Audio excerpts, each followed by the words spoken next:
Tabletopped will start after the following messages. Are you looking for something comfortable to wear and keep your brain warm while playing tabletop games? Daily Dose of Yarn makes handmade, customized beanies for all of your style and comfort needs. She can even help you with a custom beanie to represent your favorite character. Check out Daily Dose of Yarn on Instagram and Etsy to order your new favorite beanie today. Do you know where the legend of Bigfoot comes from? Or why people leave offerings of beans to the Mothman statue? No? Well, I'll certainly tell you on Myth Monsters. We're a mythical monsters and cryptid podcast that goes up every Thursday, and we talk about how these monsters came to be and how they exist within our modern culture and media to this day. So if you're interested in finding out about kelpies, wendigos, unicorns, or Bigfoot himself, tune in to Myth Monsters every Thursday on all streaming platforms, and please, stay spooky. My name is Cole. My name's Kevin. Very pleased to have been invited to do this. Super fun. Sorry, I thought we were going to do that part too. Sorry, I thought it was like an answering machine thing. Okay. Yeah. It's like an answering machine, but it's an ad on Tabletopped podcast. Oh, okay. One of the finest role-playing game podcasts of all time. As a trivia podcast who does a live trivia from Northern Ontario every single week, we sometimes ask questions about TTRPGs, such as Monster of the Week, Pathfinder, and D&D. You do those, much to the absolute hatred of the crowd. For the most part, you do get beat up in the parking lot quite often. If you're not the type of person who wants to beat me up in the parking lot, maybe check out Super Fun on Trivia and enjoy the rest of Tabletop Podcast. Oh, hey there, how you doing? Yar, do you be searching for a D&D play podcast? Join us as we sail across the high seas. It be a heroine horror campaign inspired by piracy and Lovecraftian tales. To Whom the Sea Belongs is the first campaign of the Kaleidosphere podcast. Yes, that's kale, like the vegetable. IDO, sphere, wherever podcasts are found, yes.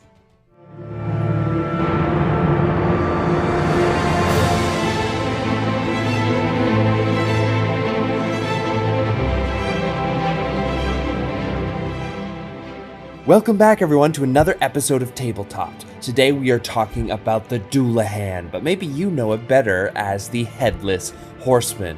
Yes, we're about to Ichabod Crane all up in this monster.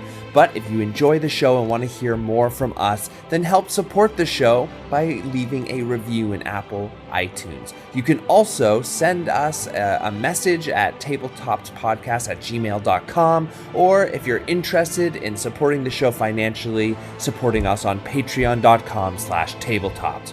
All right, that's it for me, everyone. Enjoy this Under the Bed episode.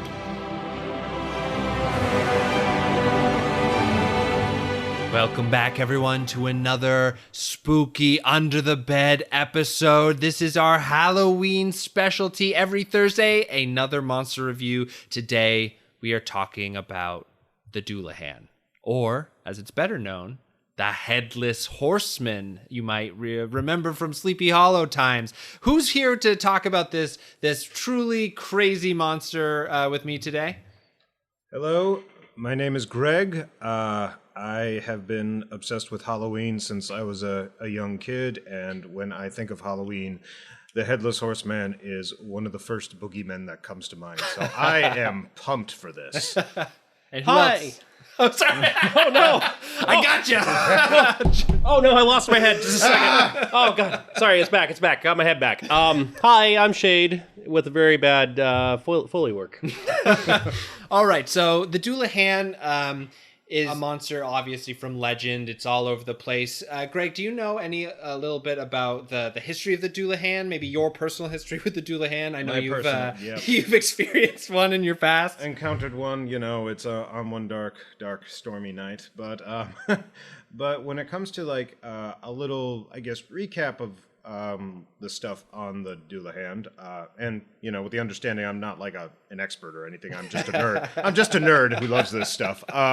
So the Dullahan is originally a creature from like Celtic folklore. It is usually a thing that you don't want to encounter. because it is a portent of death, kind of similar to the Banshee. If you see it, either you or someone you love is going to die, and it kind of wanders like the Scottish and like Irish coastlands looking for victims. And it doesn't have a head, obviously. I think that goes beyond it, and it just like rides like a horse with usually like bright red eyes. Sometimes it rides a stagecoach made of bones, which is pretty cool. The fancy ones. Yeah, at the least. fancy. Sometimes you got to get a little suave with your stuff. And then when it came to America, it's really cool because it's I believe it's Irving, Washington. Is that? I thought it was Washington Irving. Irving. We are having this chat. We are having this. Irving, I failed. Washington. I was planning for this and I messed it up. Honestly, Greg, you're a librarian. You've probably only ever seen it last name first. Yeah. and then Yeah, first that's name. probably how it In goes. the Dewey Decimal System, it's Irving, Washington. Yes.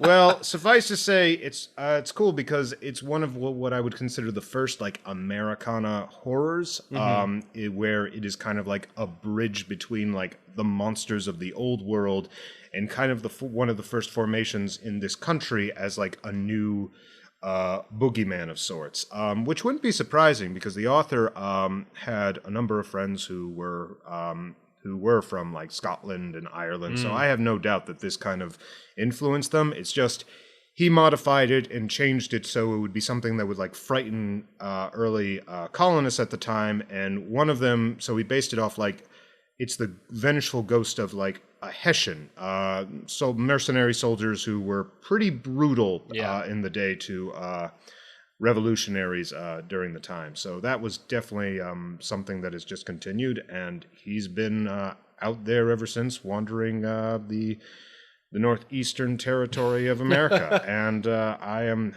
really happy he's here to stay. And so obviously the Dullahan is also in D&D. So Shade, what is the Dullahan when it comes to D&D? Like how does it function within the game? Yeah, absolutely. So it's one of the cooler monsters in my book. It's specifically not my book, but Van Richten's Guide to Ravenloft, that book. But it's a book I hold dear.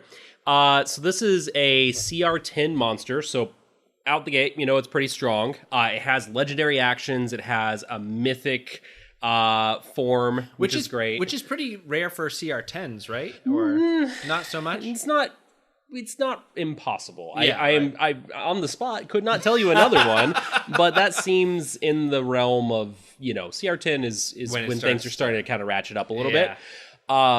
But this is a beast. So it's got 135 hit points, because you do need to kind of be wary of or aware of those. But it's actually 18d8 plus 54 if you're the kind of DM that rolls for it.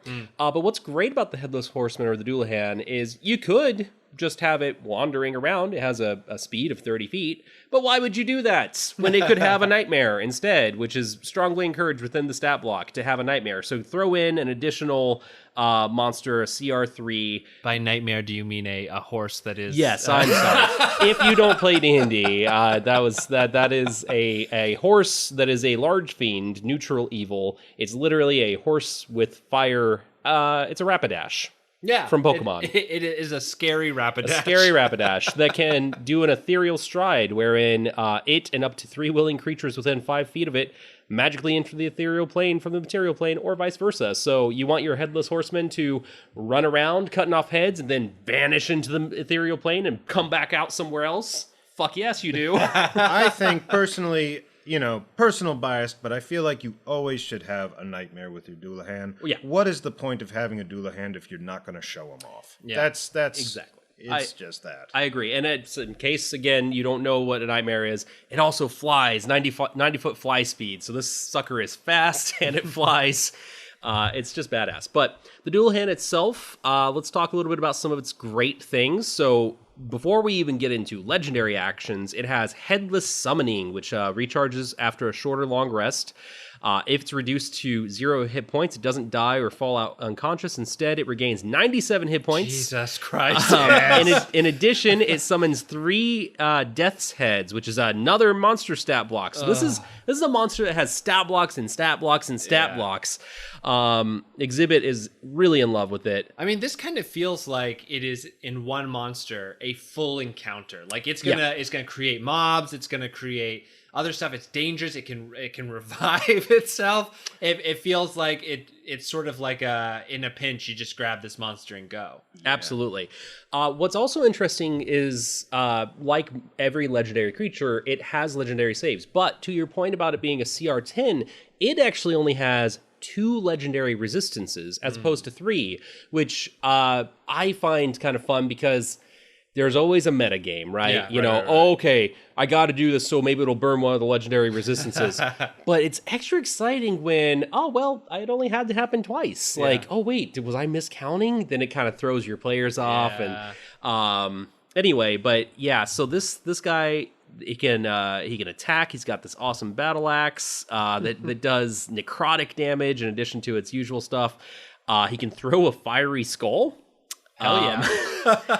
And he also has, as a legendary action, a frightful presence. So he can make people, fear him and try and like run away. Yeah. And then finally, his best legendary action. Yes. You want to talk about this? Yes, I do. So this is one of the greatest things about the Headless Horseman is, well, he's collecting heads, obviously. Yeah. And so if he hits you with a critical, you got to make a con save, I believe. It's a con save of 15. If you fail, he takes your head and you are dead. There is no, you don't make that save, it's over. You are just, head is severed. Oh, now, now if you're a creature that doesn't really have to worry about a head or something, you're going to be doing a little better. I think you take 27 damage, but or something. But I mean, we're getting crazier these days with creatures that don't necessarily have to have certain body parts, so I'm not going to say it's a death sentence for every player character out there, but most player characters I know, that's it. Game over. He collects your head and takes it back to hell with him. If you're like me and con is your dump stat, you're screwed. Yeah, that is... This is such an interesting, this feels to me like the perfect Bly Manor style thing where that's a good one. It's just sort of in the world. It has like a predetermined thing that it's doing. Yeah. And your players just have to be aware that they don't want to fuck up and get in the way of this thing in its rounds. Because I feel like just having this in your world is sort of like an Elden Ring, the tree central. Exactly. Yeah, just right away at the front. So it's like, you don't go there. Yep. So that's interesting because, we always, under the bed, try and talk about how you would use these. And I tend to run, every year, I run for our group a level 20 thing. Mm-hmm. It's like a battle royale, or you're fighting just a ton of hordes of monsters. And I decided to bring this guy because the book had just been published at the end of last year, I believe, for Van Richten's. Yeah. So I decided to bring this guy in with a waves of monsters. And I think he held up against the level 20 characters pretty decently. But, it was different.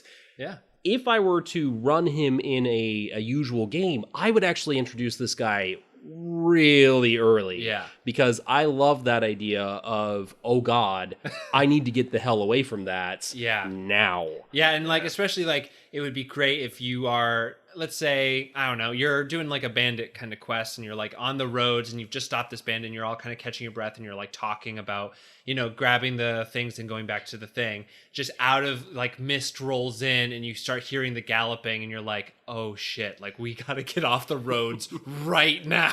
Yeah. It would be I think one of the ideas that would be really cool adding on to that is, again, if you're maybe he's not necessarily the big bad in your first level campaign or something like that, but he's the presence in the background. So yeah, you're trying to uncover some sort of dark mystery. But as you said, Nick, When the sun goes down, you got to be off the roads. You've Yeah. got to be behind some sort of barrier because he is the continuous specter of death, which makes perfect sense based on his mythology and folklore. Yeah, absolutely. He is I think he's like a slasher, except classy. We're getting a little sophisticated here. You know, he does as he has, or it has unusual nature, not undead nature. Even though it is an undead, it has unusual nature. It doesn't require air, food, drink, or sleep. So this is a wonderful pursuer character. Yeah. Because your characters have to rest. They Yeah. have to eat. They have to breathe. You know, He so doesn't have to do any of those. yeah, things. he doesn't have to do any of that. So you stopping to eat? All right. And like we've talked about sandbox campaigns and stuff on recent episodes, and like this could be like a really fun like way to drive the party forward as well, and take away some of that paralysis. Yeah. When it comes to that kind of campaign where you're mostly traveling and everything, you just have it like, okay, guys, you've been here for quite some time. I just want to remind you that this thing is coming. Yep. Oh yeah. Absolutely. Gosh, I think we've really I didn't really talk about the mythic actions, so I'll go ahead and dive into those real quick. Our mythic, okay, this is my please. my ignorance about some parts of D&D. How dare you not? You know, listener, if you don't know about every aspect of the things we're talking about, how dare you? Yeah, how dare you're you not, even You're not try here to to play. listen and Get off learn this about podcast. things. Like mythic actions, legendary actions, because you don't have to use the mythic actions. No, you don't. Does adding the mythic actions onto it add CR, or is it like make him a more So, difficult monster? Actually, or? yeah. So usually, I actually don't know if it says it here. Yes, you do. You award the party an additional amount, and they will always specify that in the mythic actions section. So mythic actions were brought in by the one of the Magic the Gathering crossovers, the Theros. Right. One. The like Greek. Yeah, it's correct. Yeah, it's Magic the Gathering's kind of Greco setting, and it made a lot of good sense. But everyone really thought this was pretty cool because we are in an age where you probably have played a video game, and you've probably, we've mentioned Elden Ring, you have probably dropped that character, that enemy, down to 0, and then the Latin music plays, and then the character like goes waits and grows wings, and you know, this is what Phase a mythic action. 2. Yeah, exactly. Phase 2 is here. That's what a mythic action or mythic state is all about. So. You know, they get the heads. They have their headless summoning trait is active. It can also use additional legendary actions. So it still has all the original stuff it was doing, but now as legendary actions, it can do a coordinated assault. So it makes a battle axe attack and then one death's head. The Dullahan can see within 30 feet of it, can use its reaction to make a melee attack. So it can bite on. It also has Headless Wail, which is awesome. An echoing shriek issues from the Dullahan's headless stump. Each creature of the Dullahan's choice within 10 feet of it must make a DC 15 Wisdom save, and each creature takes psychic damage on a failed save or half as much on success. And if one or more creatures fail the saving, it regains hit points. So it is feeding off your terror. Yeah. It is, yes, again, it is a Victorian Jason Voorhees. I love it. What I also love about these Deathless Heads, which are, from what I can gather, like the souls of its victims, the floating disembodied heads of those that it has taken, is that some of these Deathless Heads, they're Medusa heads, so they also have attacks where if you fail a save, you'll start turning into stone. So it's not enough that you have to worry about losing a head. You can be petrified, which is even more delightful. I love this thing so much. Except if one of you throws this at me, then I'm going to be swearing and cursing when it kills me horribly, because I am petty like that. But yeah, so I feel like for even a higher level character, there is still I think a little bit of a threat with the Dullahan, because you get so many bonuses to attacks and saves and stuff when you get up there, but all it takes is that one that you fail. Roll, and we have all been there. I know, especially these past couple of weeks with our games, and it's just like, what? And then boom, you don't have a head anymore. That's it. Despite everything you've done, or you're turning to stone. Yeah. But, you know, something really nice about the book that this comes out of, the Van Richtens, it also introduced a lineage called Reborn. So your character died, well, now you're reborn. Yeah. I'm using that. So, Greg, going a little bit back from the mechanics of the actual stat block, in literature, in storytelling, you've said that this is sort of the personification of death. What are some ways that you would, like, just some, like, germs of ideas that you would have to use this within either settings or, like, how would you want to use this if you were running a monster like this? So I would say, well, obviously this thing is perfect for a game like Ravenloft. But I think you could make like the Dullahan either the primary focus or something that is kind of more like a vital part of the scenery. So Dullahans are often themselves the victims of extreme violence, namely losing their head, things like that.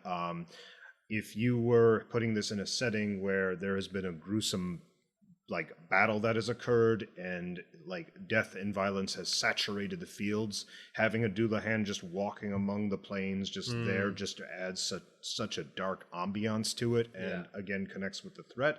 One of the other ideas is, you know, it's obviously just a great monster you can throw as being like something to fight, but if you're wanting to give it a little bit more spice, why is the Dullahan existing? That could be part of the mystery. What is there something going on? Is there something that's been going on in the background that like the townsfolk aren't telling you about? And I know I'm ripping some of that from that Tim Burton movie, but you know what? This is D&D, and ripping things off for your own personal games is the ideal ways to do it. But yeah, it's like why is the Dullahan acting up now, or what caused the Dullahan to come back? Why is it? Does it have a particular set of victims? Is it just going at anybody who's in its domain, or does it have an agenda? Because these things aren't dumb; they're actually very intelligent, like monsters. So can I just say, when you mentioned the battlefield scene, that was so visceral to me because I love the idea of the party knew that a war was possibly in the area. They have come across a battlefield, and you just see dead bodies around, but seeing a regular horse with a rider still on that is slumped and doesn't have a head, and then seeing it suddenly stiff up and like get ready and pick up a nearby weapon. Ooh, that'd be fun. yeah. Because like for me, like the thing that makes this really like getting my whistle wet when it comes to storytelling is like, what about, I almost like the idea that you were saying where it is a byproduct of the thing that the characters are there to deal with. I really like the idea that like the big bad thing that they're going to deal with can also be a victim to the Dullahan, and might even be like, that's what the Dullahan is after, is this sort of like comeuppance, but in the meantime has just been going through its strides, collecting, because that's what it is. It's sort of like, it's not evil, it's just, that's what it does. Yeah, I think it actually works. In that case, it works very well because it could be like a creature that is obviously in pain, it's been greatly wronged, and it's seeking vengeance.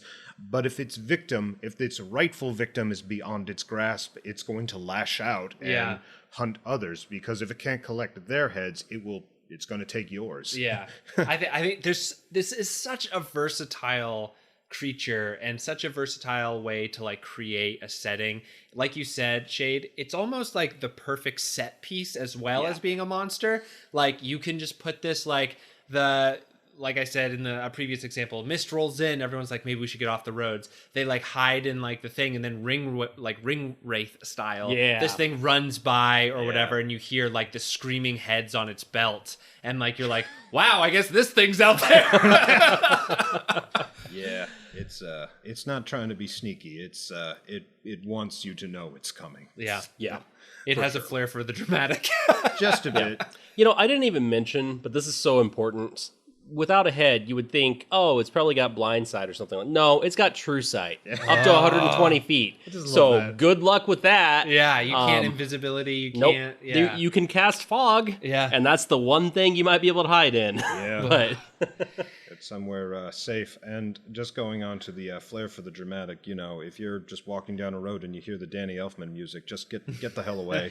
No, well, it depends what Danny Elfman music. 'Cause, listen, folks, if you're walking down the road and you begin to hear anything from, like, I don't know, Nightmare Before Christmas, go ahead and just continue. You're going to have a good time. But you might have to deal with the boogeyman. Yeah, I'm still Are you getting okay over with it. that? You Bring on your Oogie own. Boogie. I'll fight him. Oh, God. I'll roll the dice.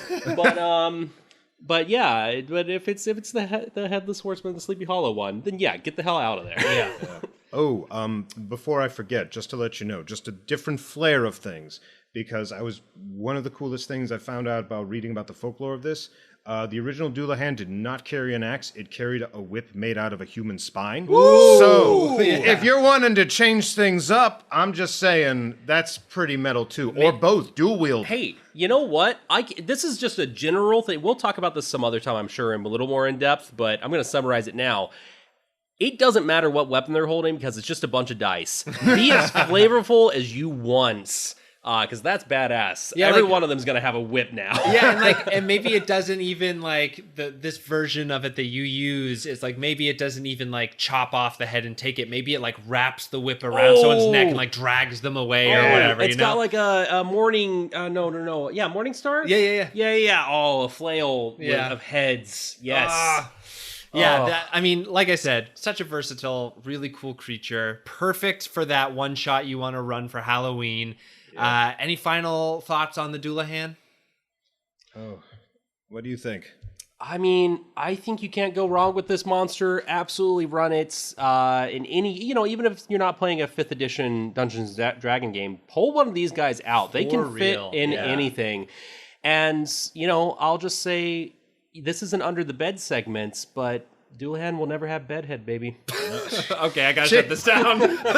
Greg, you have the last word, but otherwise we gotta close this thing out. How am I going to top that? I guess we just bid the Dullahan to do, and he goes back under the bed. All right. He's gonna head out. Okay. We're closing this out. Everyone, we will see you next Monday for the next episode, and come back next Thursday for another episode of Under the Bed. All right, goodbye, everyone. Bye. Bye.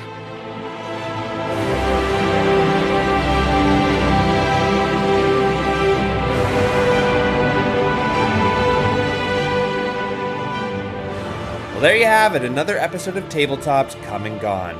If you like the show, you can support us by liking the podcast and giving us a 5-star rating on Apple iTunes. You can also leave a review, always helps. You can also come to our website at tabletopppod.com or go to our Patreon if you want to financially support the show at patreon.com/tabletopped.